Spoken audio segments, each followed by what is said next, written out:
Let's go on to section 2.3, talking more about biconditionals, which we previewed in the last section, and definitions and what a good definition is and what in the world that has to do with the biconditional statement.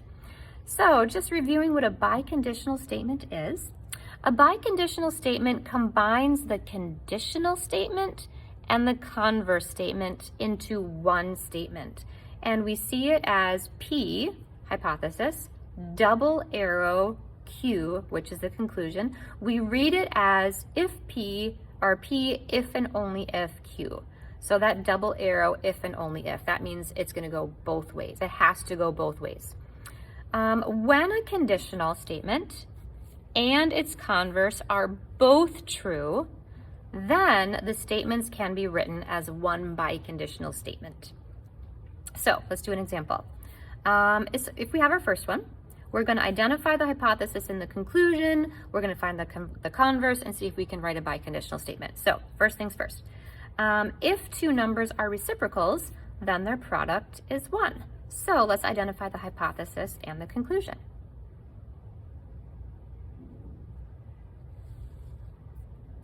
Hopefully you identified your hypothesis as two numbers are reciprocals and the converse as their product is 1. Okay, is this true? If two numbers are reciprocals of each other, just a reminder, reciprocal would be like if you had 4/7, the reciprocal would be 7/4. So if two numbers are reciprocals, are their product 1? That is a true statement. Okay, so the conditional statement is true.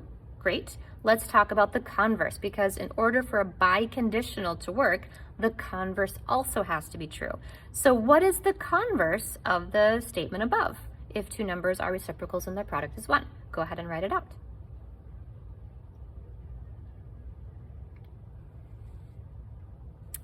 All right, the converse, if Q then P, would be, let's see, if two numbers product is 1, that's not very wonderful English, but it works. If we have two numbers and their product is 1, then they are reciprocals. Is that true? If I have two numbers who multiply together to get 1, then they're gonna have to be reciprocals of each other. Is that true? It is, and we could go into more of a proof about that, but we're not going to. We just know that that is a true statement. Therefore, since the conditional statement is true and the converse is true, we can write the statement as a biconditional statement if P only if and only if Q. And that would look something like this. So we start with P. So two numbers are reciprocals, and then we put that magic phrase in there, if and only if, and then the conclusion, their product is 1.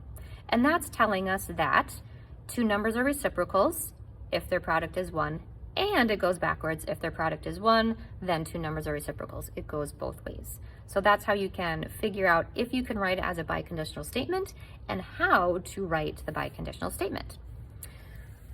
Let's go on to something called a good definition. A good mathematical definition can be written as a biconditional statement. There's plenty of definitions out there that just really aren't that great of definitions. They're lacking.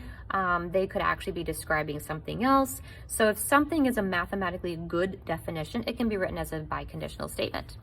So let's take a look. Is the following statement a good definition? Meaning, can it be written as a biconditional? A square is a figure with 4 right angles.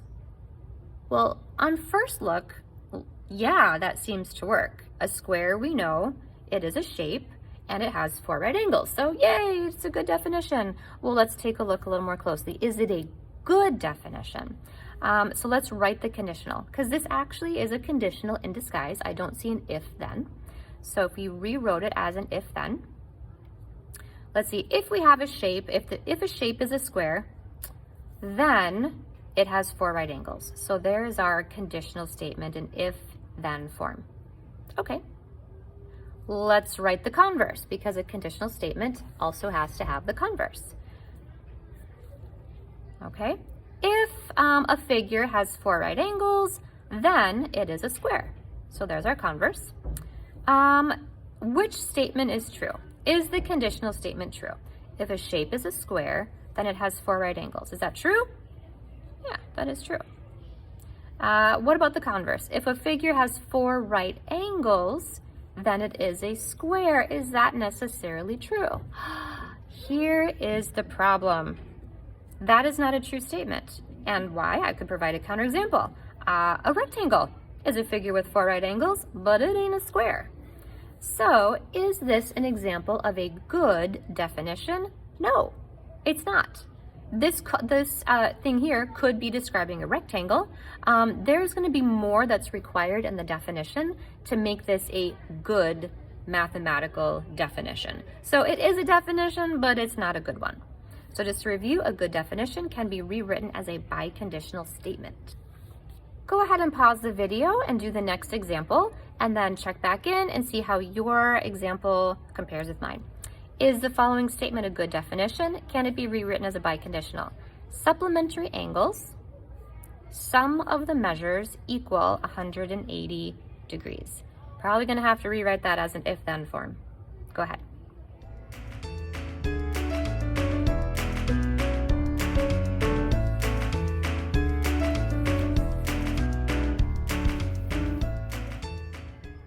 All right, hopefully you came up with something like the conditional statement. If angles are supplementary, then the sum of their measures equals 180, something like that.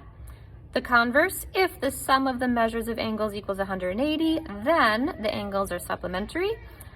Which statement is true? Hopefully if you remember supplementary from, back in 7th grade, one of those. Supplementary means the angles add up to 180. So if angles are supplementary, their sum is 180. That's true. If the sum of measures equals 180, then they're supplementary. That is true. So does it make a good definition? Yeah, it does. We could make that into a biconditional statement. I'm going to start with our P. Angles are supplementary if and only if the sum of their measure is 180 degrees. So there we have biconditional statements. The conditional and the converse both have to be true, and a good definition can be written as a biconditional statement.